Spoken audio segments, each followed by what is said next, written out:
선명한 삶의 기준, 그런 제목으로 하나님의 말씀을 전하겠습니다. 선명한 삶의 기준을 가지고 우리가 살아가고 있는가? 예수 그리스도를 믿게 되면 많은 변화들이 나타나는데 세 가지의 변화가 나타난다 그럽니다. 그 하나가 신분이 변화되는 것입니다. 신분. 하나님을 아버지라 부르고 양자의 영을 받은 것이죠. 하나님의 자녀입니다. 사단의 종이었던 우리가 하나님의 자녀가 되는 신분이 변화된다. 엄청난 얘기죠. 이게. 또 하나는 운명이 변화된다 그랬습니다. 운명. 죽음에서 생명으로. 부활에 참여하는 영광이냐, 사망의 영원히 거하느냐, 죽음이냐 하는 것이죠. 그러니까 심판에서 구속으로 인생의 종착점이 뒤바뀐 것입니다. 운명이 바뀐 거죠. 예배에 놓은 거룩한 길을 걸어가는 운명의 변화입니다. 신분이 변화되고 운명이 변화됐다라고 하는 것은 또 하나의 변화가 있습니다. 그것은 바로 가치의 변화입니다. 가치. 뭐가 가치냐 이거예요. 뭐가 가치냐. 기술자는 500원어치의 자료를 가지고 또 5만 원짜리, 또 500만 원짜리 상품 만들어낼 수 있죠. 미술가는 단돈 10,000원을 가지고 캔버스에다 그림을 그리게 되면 1,000만 원짜리, 뭐 억짜리 이런 상품을 만들어내기도 합니다. 그러니까 누구의 손에 붙잡혀 있느냐가 참 중요하죠. 누구와 관계를 맺고 있느냐 하는 것입니다. 그래서 예수 그리스도를 믿으면 변화되는 것들이 참 많고 기적이 많지만 그 세 가지를 꼽으라 그러면 신분이 변화되고 운명이 변화되고 결국은 가치의 변화를 이룬다 하는 것입니다. 선명한 삶의 기준을 가지고 있는가? 여호와를 의지하는 믿음의 사람은 선명한 기준을 가지고 있어야 되고 무엇인지 해답을 가지고 있어야 할 것입니다. 오늘 그 얘기를 하려고 합니다. 그 첫 번째 이야기입니다. 첫 번째는 결정적으로 가치관이 다르다 그랬습니다. 조금 전에. 결정적으로 가치관이 다르다. 이 말은 무엇을 중요하게 보느냐 하는 거예요. 무엇을 중요하게 보느냐 하는 거죠. 오늘 시편 115편 9절에 보니까 이스라엘아 여호와를 의지하라. 그는 너의 도움이시오. 10절에 보니까 아론의 집이여 여호와를 의지하라. 그는 너의 방패시로다 그랬습니다. 11절을 여호와를 경외한 자들아 너희는 여호와를 의지하라 하는 거예요. 우리의 가치를 어디에 두고 있느냐? 결정적인 가치, 모든 가치, 그 가치의 핵심이 여호와를 의지하는 데 있다는 것입니다. 본회퍼라고 하는 사람은 이런 얘기를 했습니다. 그리스도인이란 그리스도 안에서 나를 발견한 눈이 바뀐 사람이다 그랬습니다. 눈. 신앙의 눈, 십자가라고 하는 렌즈를 낀 사람들. 눈에 비늘이 벗겨진 사람이다. 그렇게 말했습니다. 이 사도행전 9장 18절에 보니까 사울의 눈에서 비늘 같은 것이 벗겨져 다시 보게 된지라. 일어나 세례를 받고 그랬습니다. 눈에서 비늘이 벗겨졌다는 거예요. 세속의 눈, 이글거리는 욕망의 눈에서 비늘이 벗겨져서 십자가의 렌즈를 끼게 된 것입니다. 예수 그리스도의 렌즈를 끼게 된 것이죠. 산상수훈의 팔복이라고 하는 것은 무엇을 얘기할까? 눈이 바뀌는 복입니다. 심령에 통한 자가 복이 있다. 가난한 자가 복이 있다. 의를 위해서 핍박을 받는 자가 복이 있다. 다 눈이 바뀐 거죠. 신앙의 눈으로 볼 때는 복인데 세상의 눈으로 보면 복이 아닙니다. 그러므로 눈이 바꿔져야 한다. 가치관이 온전히 바뀌어진 사람이 누굴까? 크리스찬이죠. 눈이 있는가? 멀리 볼 수 있는 눈, 해안을 가지고 있는가? 변화된 눈, 정말 가치가 있는 것을 보는 쇠하지 않는 눈을 가지고 있는가? 그래서 우리는 참 좋은 것을 볼 수 있어야 합니다. 주님을 늘 바라보고 십자가를 바라보고 좋은 것을 보고 장점을 보고 밝고 환한 것을 보고 따뜻한 것을 보고 것이 아닌 그 마음에 깊이 있는 속을 볼 수 있어야 되겠죠. 주님의 마음으로 십자가의 사랑으로 바라보는 그런 눈이 바뀐, 다시 말하면 결정적으로 가치관, 이 가치관이 바뀌어야 한다. 무엇을 보느냐, 이것은 너무너무 중요한 이야기입니다. 자, 두 번째입니다. 두 번째는 이 선명한 삶의 기준이 뭘까 하는 것이죠. 그것은 좋은 이야기와 해답을 가지고 있는 자입니다. 좋은 이야기, 해답을 가지고 있어야 되죠. 자, 내가 눈이 바뀌었다고 하면은 좋은 이야기가 있어야 합니다. 감정이 있어야 합니다. 주님을 만난 체험이 있어야 합니다. 사변적인 지식은 능력이 아니에요. 이게 번민을 더할 뿐입니다. 뭘 많이 안다고 하는 것, 머리가 참 좋다고 하는 것이 좋은 게 아니에요. 번민을 더 많이 하죠. 염려, 근심, 걱정을 더 많이 합니다. 그래서 결국은 하나님을 만난 체험과 좋은 이야기들이, 개인적인 이야기들이 있어야 되는 것이죠. 그리고 해답을 가지고 있어야 된다 하는 것입니다. 남아프리카 공화국의 대통령이었던 넬슨 만델라라고 하는 사람, 20년 이상의 옥고를 치렀잖아요. 자유를 향한 머나먼 여정이라는 책을 썼습니다. 자유를 향한 머나먼 여정. 이 책에서 오랜 박해 가운데에서도 넬슨 만델라를 지켜준 것이 딱 두 가지가 있다 그래요. 그 하나가 성경이고 또 하나는 그 민족의 이야기였다 그랬습니다.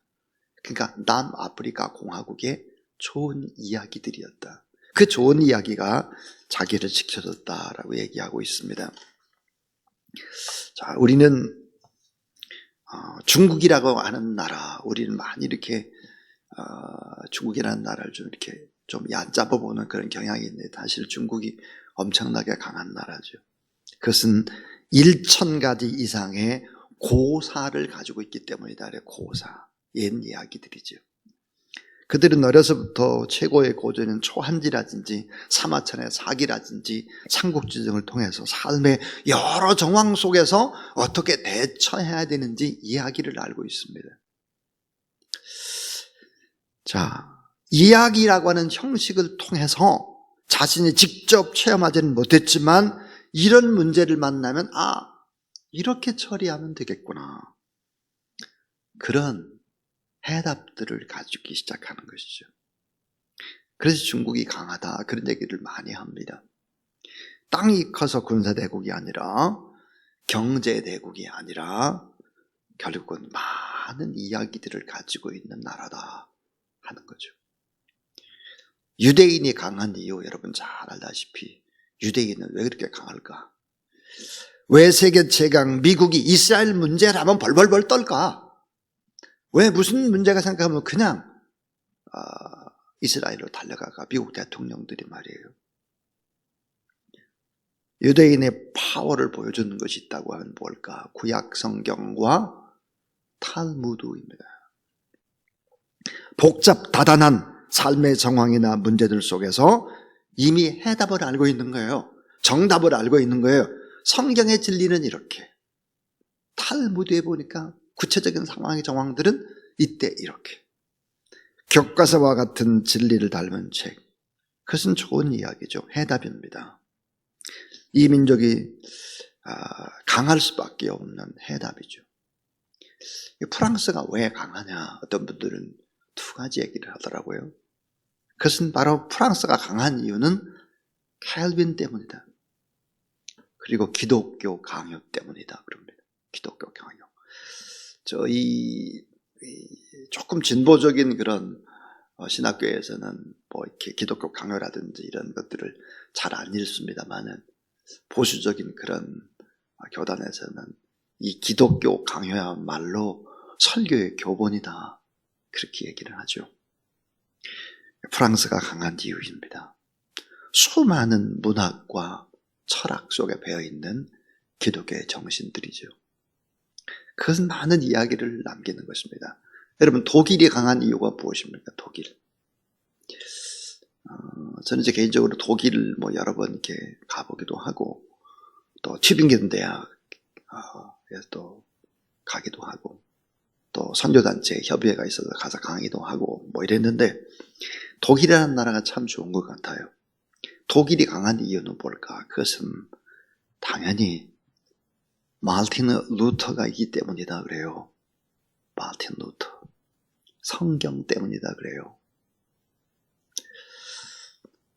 참, 전 독일을 보면서 참 많이 부러운 것 가운데 하나가, 어떻게 총리가 16년을 독일을 이끌었는데 은퇴할 때 지지율이 78%나 되나. 참 그런 면에 있어서는 참 대단하다는 생각이 듭니다. 영국이 강한 이유는 뭘까? 또 두 가지를 들고 있어요. 하나는 성경이고 또 하나는 윌리엄 셰익스피어다 그럽니다. 윌리엄 셰익스피어. 셰익스피어의 소네트 같은 것들을 쭉 이렇게 읽어보면 상당수가 인용이 성경입니다. 참 깜짝깜짝 놀라죠. 자, 미국의 강한 이유, 아까 얘기했는데 청교도들의 신앙유산이죠. 청교도들의 신앙유산이다. 그래서 미국이 참 그래도 강하다는 생각을 합니다. 미국에는 참 순수한 복음주의 이런 사람들이 많이 숨어져 있죠. 남부 쪽이 더 그렇습니다. 잘 아시는 대로 하버드나 예일이나 프리스톤이나 콜롬비아나 에몰이나 전부 다 신학교로 출발한 대학들이죠. 자, 좋은 이야기가 있는가 하는 거예요. 핵심이 누굴까요? 가정적으로 좋은 얘기가 있는가? 엄마 아빠가 어떻게 하나님을 믿어서 좋은 이야기들이 그 가정 가운데 있나? 국가적으로 어떻게 좋은 이야기가 있나? 공유할 수 있는 자랑스러운 이야기가 있나? 나하고 똑같은 문제는 아니지만 거의 비슷한 문제에 돌입했을 때 그 해답을 엄마 아빠는 어떻게 했나? 성경적으로 어떻게 했나 하는 거예요. 이런 이야기들이 엄청난 선명한 삶의 기준이 될 수밖에 없습니다. 다음 세대에. 그것을 우리가 만들어 가야 되겠죠. 세 번째 이야기입니다. 제일 중요한 얘기 같아요. 세 번째가 의와 사랑을 정확히 붙잡고 있느냐 하는 거예요. 의와 사랑을 정확히 붙잡고 있느냐. 자, 이 땅을 어떤 기준으로 사용하라 할까? 사랑은 상대방을 이해하는 힘이죠. 사랑은 마음을 이루는 창조의 힘이고 사람을 변화시키는 힘이 사랑입니다. 사랑은 허물을 덮어주는 것이죠. 약점을 품어주는 것입니다. 결국 사랑은 인간을 살리고 변화시키고 성숙되게 만드는 것이 사랑이잖아요. 그런데 중요한 것이 있어요. 그 중요한 것이 뭘까? 하나님과 나 사이, 하나님과 나 사이에는 붙잡아야 될 것이 의를 붙잡아야 되는 거예요. 하나님과 나 사이는 의를 붙잡으라는 거죠. 자, 여러분 십자가를 붙들어 보십시오. 그러면 내가 다 죄인입니다. 하나님 앞에 의를 붙잡게 되면 나는 어때요? 모든 부분들에 있어서 함량 미달입니다. 나는 늘 넘어지고 자빠지는 초라한 죄인입니다. 하나님과 나 사이에는 의를 붙잡는 거예요. 늘 나의 죄악을 생각하고 통에 자복할 줄 알아야 하는 것입니다. 또 하나, 인간과의 관계에 있어서는 뭐를 붙잡아야 되느냐? 사랑을 붙잡아야 되는 것이죠. 인간과의 관계에서는 사랑을 붙잡아야 합니다. 끝까지 사랑하고 끝까지 품고 끝까지 덮어주고 끝까지 그렇게 가야 하는 거예요. 참 여러분, 끝까지 사랑을 하면 그 사랑은 엄청난 파도로 우리 가운데 몰려오기 시작하는 것이죠. 그것이 눈물이 됩니다. 눈물이 되고 감사가 되고 그리움이 되고 힘이 되는 것이죠. 그러니까 의와 사랑을 정확히 붙잡고 있느냐 하는 것입니다. 그런데 반대로 할 때가 참 많아요. 반대로. 사람들과의 관계에서는 의의를 붙들어요. 그러니까 맨 다른 사람의 약점만 보이는 거예요. 반대로 해야 되는데 말이에요. 하나님과의 수적 관계에서 의의를 붙잡고 사람과의 수평 관계에선 늘 언제나 긍휼과 사랑을 붙들어야 한다. 이 기독교의 관계의 원리, 의와 사랑이다. 이게 선명한 기준을 가지고 있어야 한다 하는 것입니다. 자, 마지막 네 번째 이야기입니다. 제가 얘기하고 싶은 것이 7가지인데요. 그냥 네 번째까지만 하겠습니다. 자, 선명한 삶의 기준이 뭘까 하는 거예요. 그것은 바로 안주하느냐, 신앙의 대가를 지불하느냐입니다. 안주하느냐, 신앙의 대가를 지불하느냐 하는 것이죠. 세상 사람들은 평안과 위로와 안식, 오늘의 만족이 초점입니다. 그리고 대가 없이 얻으려고 하는 경향이 있습니다. 그러나 귀한 것일수록 소중한 대가를 요구하는 것이죠. 조용히 믿으면 됐지. 뭘 그렇게 조용히 믿고 천국 가면 됐지. 뭘 그렇게 선교하라고 섬기고 뭐 하라고 그렇게 난리들일까. 이렇게 생각하는 사람이 있습니다. 자, 여러분, 평탄한 사람들, 나는 참 별 문제가 없다는 사람들, 이런 사람들의 신앙은 퇴보하기 시작한다는 사실을 알아야 합니다. 신앙의 대가를 치르지 않게 되면 후퇴하게 되고 몰락하게 된다. 이건 뭘까요? 신앙인들에게 적당히 타협하고 안주하게 되면 이건 뭘까요? 폭탄입니다. 마귀는 안주하면서 그 자리를 유지할 수 있도록 유혹하는 것입니다. 자전거는 달리지 않으면 쓰러지는 거죠. 우리는 꼭 잊지 말아야 합니다. 예수 그리스도를 믿는 사람들이 이만하면 됐지 뭐. 좀 쉬면 되고. 이런 식으로 생각을 하기 때문에 오늘날 점점 교회가 어려워지는 것이죠. 부산의 세계로교회 손현보 목사님께서 최근에 이제 쓴 신문에 그 기고 글이 있었어요. 이렇게 보니까 한국 교회가 한 10만 개 정도가 되는데 코로나19를 통해서 없어진 교회가 1만 개쯤 된다 그래요. 1만 개. 그러면 성도들이 얼마나 떨어져 나갔을까? 100만에서 160만을 봅니다. 1만 개 교회가 사라졌어요. 100만에서 160만이 전부 다 어때요? 적당히 안주하다가 몰락하는 거예요. 지금은 정말 안주할 때가 아닙니다. 지금은 정말